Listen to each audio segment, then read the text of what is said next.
Good evening, beautiful souls, and welcome to tonight's reading, which is part 2 of the story of Heidi.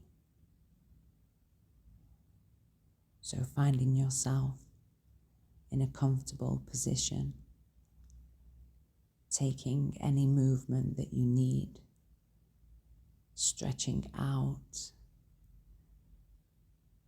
arms above your head, legs spread wide. Take a big old stretch. It's time for us to rest now. The day is done. There's no more tasks to do. There's nowhere else you need to go.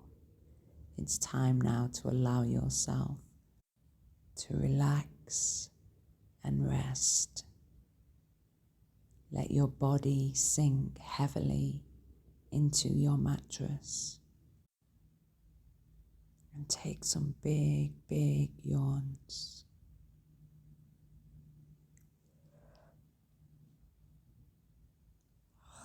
Opening your mouth wide, releasing, signaling to your body that it's time to rest. And taking a few deep breaths in and out.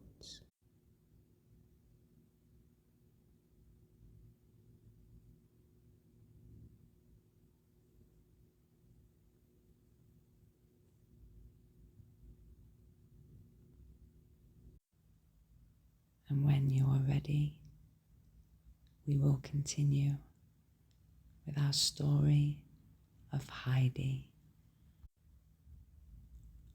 After Dieter had disappeared, the uncle sat down again on the bench, blowing big clouds of smoke out of his pipe.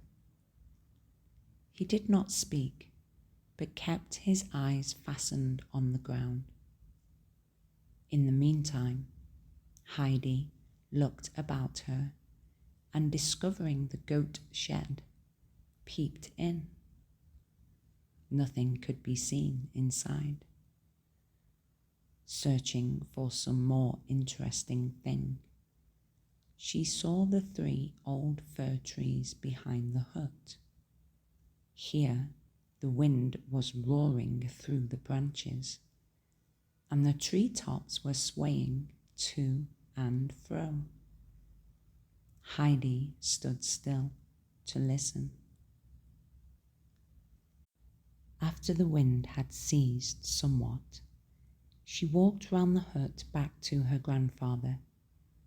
She found him in exactly the same position, and planting herself in front of the old man, with arms folded behind her back, she gazed at him. The grandfather, looking up, saw the child standing motionless before him. "What do you want to do now?" he asked her. "I want to see what's in the hut," replied Heidi. "Come then." And with that the grandfather got up and entered the cottage. "Take your things along," he commanded. "I do not want them any more," answered Heidi. The old man, turning about, threw a penetrating glance at her. The child's black eyes were sparkling in expectation of all the things to come.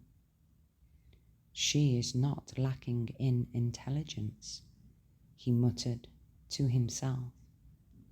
Aloud, he added, "Why don't you need them any more? I want to go about like the light-footed goats." "All right, you can, but fetch the things and we'll put them in the cupboard." The child obeyed the command. The old man now opened the door, and Heidi followed him into a fairly spacious room, which took in the entire expanse of the hut. In one corner stood a table and a chair, and in another the grandfather's bed.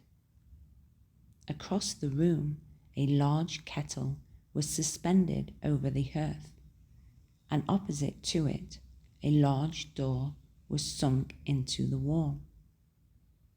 This the grandfather opened. It was the cupboard in which all his clothes were kept.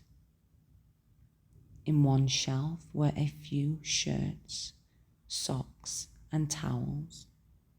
On another, a few plates, cups, and glasses. And on the top shelf, Heidi could see a round loaf of bread, some bacon, and cheese. In this cupboard, the grandfather kept everything that he needed. When he opened it, Heidi pushed her things as far behind the grandfather's clothes as she could reach. She did not want them found again in a hurry. After looking around attentively in the room, she asked, "Where am I going to sleep, grandfather?" "Wherever you want to," he replied. That suited Heidi exactly. She peeped into all the corners of the room and looked at every little nook to find a cozy place to sleep. Behind the old man's bed, she saw a ladder. Climbing up, she arrived at a hayloft, which was filled with fresh and fragrant hay. Through a tiny round window, she could look far down into the valley. "I want to sleep up here," Heidi called down. "Oh, it is lovely here. Please come up, grandfather, and see it for yourself." "I know it," sounded from below. "I am making the bed now," the little girl called out again, while she ran busily to and fro. "Oh, do come up and bring a sheet, grandfather, for every bed must have a sheet." "Is that so?" said the old man. After a while, he opened the cupboard and rummaged around in it. At last he pulled out a long, coarse cloth from under the shirts. It somewhat resembled a sheet, and with this he climbed up to the loft. Here a neat little bed was already prepared. On top, the hay was heaped up so high that the head of the occupant would lie exactly opposite the window. The grandfather was well pleased with the arrangement. To prevent the hard floor from being felt, he made the couch twice as thick. Then he and Heidi together put the heavy sheet on, tucking the ends in well. Heidi looked thoughtfully at her fresh, new bed and said, "Grandfather, we have forgotten something." "What?" he asked. "I have no cover. When I go to bed, I always creep in between the sheet and the cover." "What shall we do if we haven't any?" asked the grandfather. "Never mind, I'll just take some more hay to cover me," Heidi reassured him, and was just going to the heap of hay when the old man stopped her.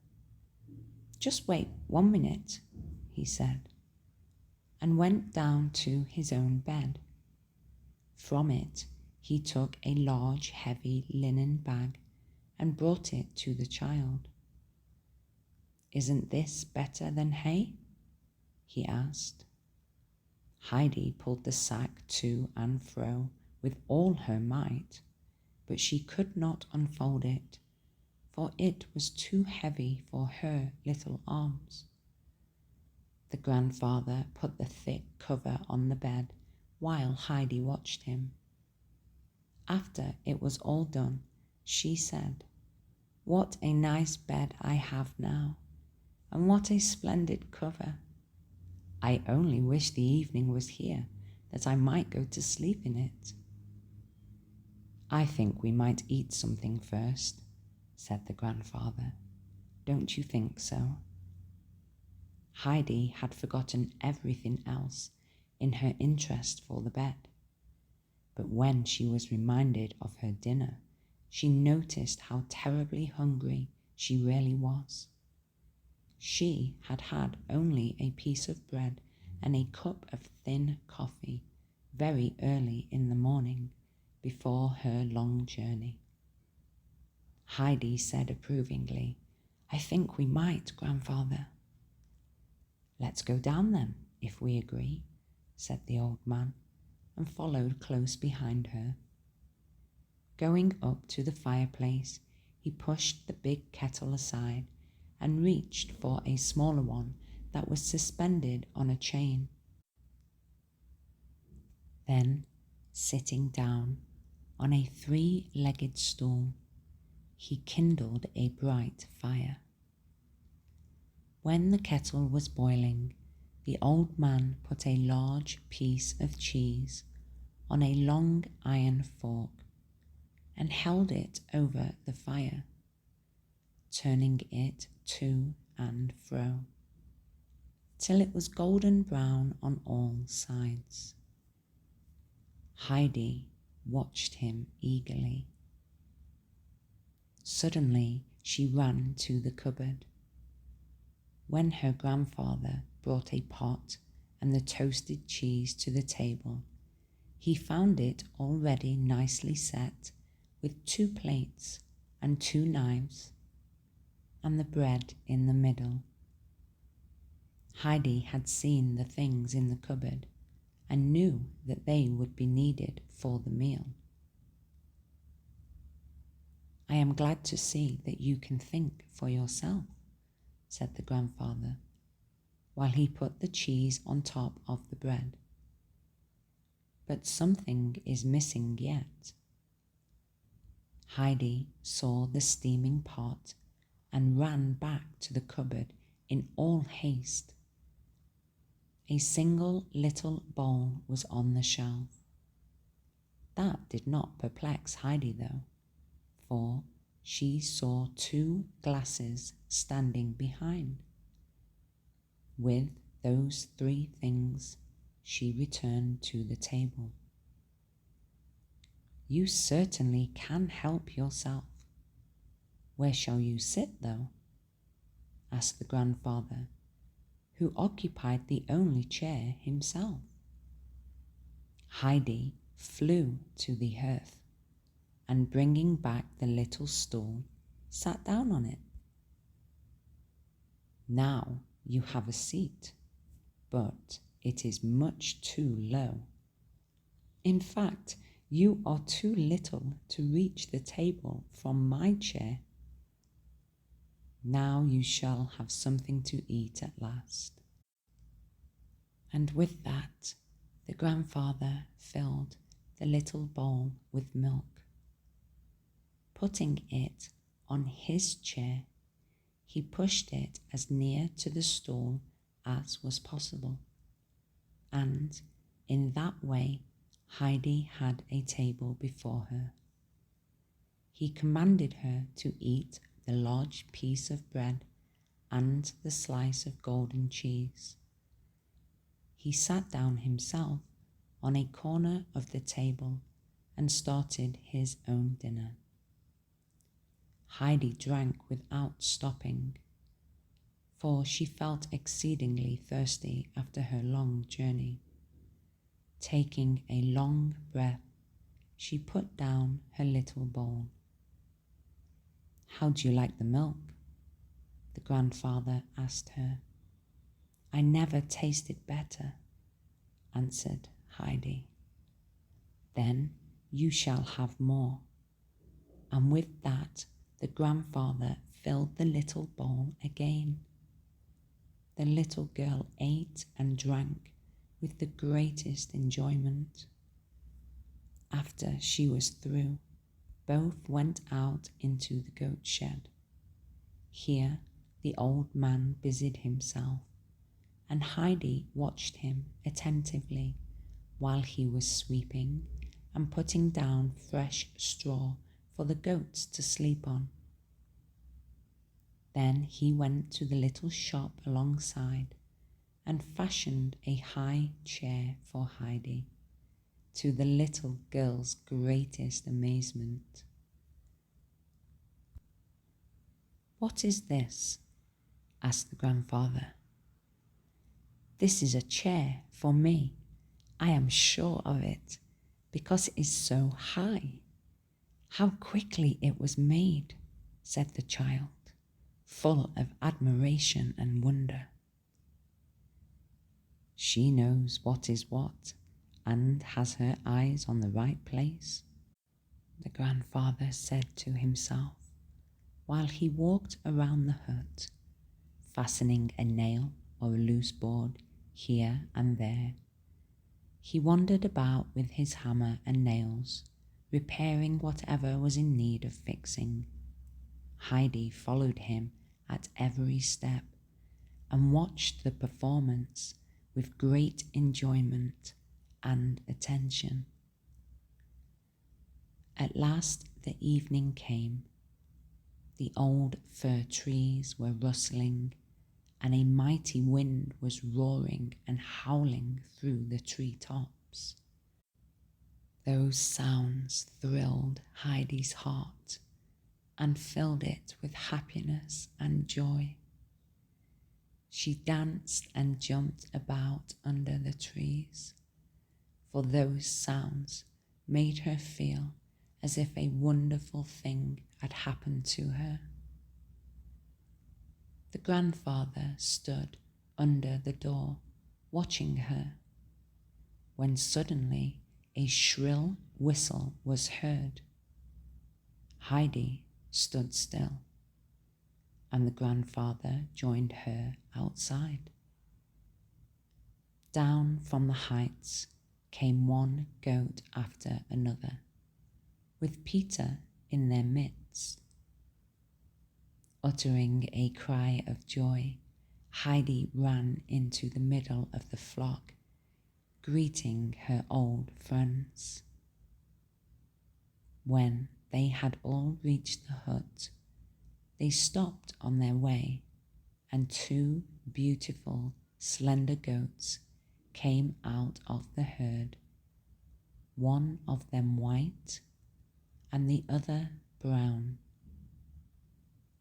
They came up to the grandfather, who held out some salt in his hands to them, as he did every night. Heidi tenderly caressed first one and then the other, seeming beside herself with joy.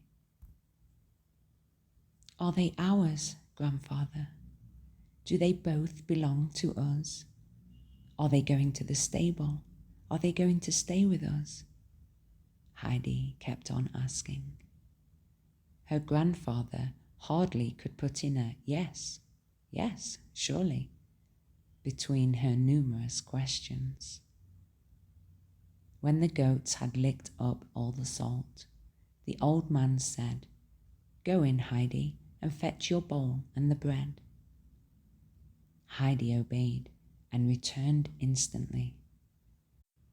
The grandfather milked a full bowl from the white goat, cut a piece of bread for the child, and told her to eat. "Afterwards, you can go to bed. If you need some shirts and other linen, you will find them in the bottom of the cupboard. Aunt Dieter has left a bundle for you. Now, good night. I have to look after the goats and lock them up for the night." "Good night, grandfather. Oh, please tell me what their names are," called Heidi after him.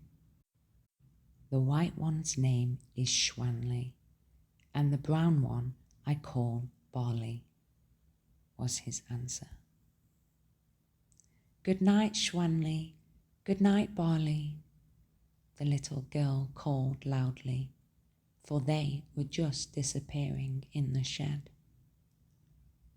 Heidi now sat down on the bench and took her supper. The strong wind nearly blew her from her seat, so she hurried with her meal to be able to go inside and up to her bed. She slept in it as well as a prince on his royal couch. Very soon after Heidi had gone up, before it was quite dark, the old man also sought his bed. He was always up in the morning with the sun, which rose early over the mountainside in those summer days. It was a wild, stormy night. The hut was shaking in the gusts, and all the boards were creaking. The wind howled through the chimney, and the old fir trees shook so strongly that many a dry branch came crashing down. In the middle of the night, the grandfather got up, saying to himself, "I am sure she is afraid." Climbing up the ladder, he went up to Heidi's bed. The first moment everything lay in darkness, when all of a sudden the moon came out behind the clouds and sent his brilliant light across Heidi's bed. Her cheeks were burning red, and she lay peacefully on her round and chubby arms. She must have had a happy dream, for she was smiling in her sleep. The grandfather stood and watched her till a cloud flew over the moon and left everything in total darkness. Then he went down to seek his bed again.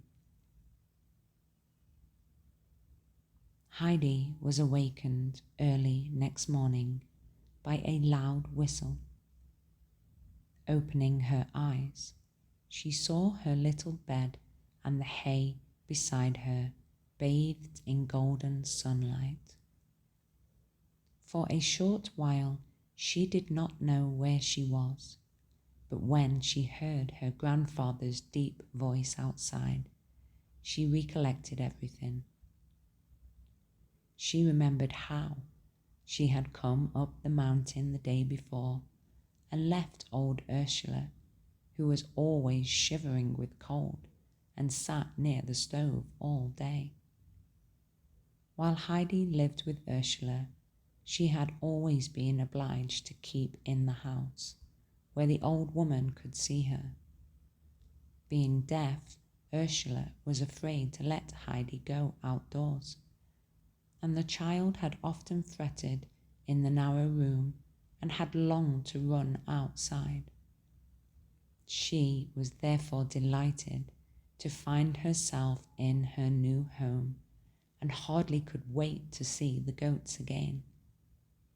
Jumping out of bed, she put on her few things and in a short time went down the ladder and ran outside. Peter was already there with his flock, waiting for Schwanley and Barley, whom the grandfather was just bringing to join the other goats. "Do you want to go with him to the pasture?" asked the grandfather. "Yes," cried Heidi, clapping her hands. "Go now and wash yourself first, for the son will laugh at you if he sees how dirty you are. Everything is ready there for you," he added, pointing to a large tub of water that stood in the sun. Heidi did as she was told, and washed and rubbed herself till her cheeks were glowing. In the meanwhile, the grandfather called to Peter to come into the hut and bring his bag along. The boy followed the old man, who commanded him to open the bag, in which he carried his scanty dinner. The grandfather put into the bag a piece of bread and a slice of cheese that were easily twice as large as those the boy had in the bag himself. "The little bowl goes in too," said the uncle, "for the child does not know how to drink straight from the goat the way that you do. She is going to stay with you all day, therefore milk 2 bowls full for her dinner. Look out that she does not fall over the rocks. Do you hear?" Just then Heidi came running in. "Grandfather, can the sun still laugh at me?" she asked. The child had rubbed herself so violently with the coarse towel which the grandfather had put beside the tub that her face, neck, and arms were as red as a lobster. With a smile, the grandfather said, "No, he can't laugh any more now. But when you come home tonight, you must go into the tub like a fish. When one goes about like the goats, one gets dirty feet. Now, be off with you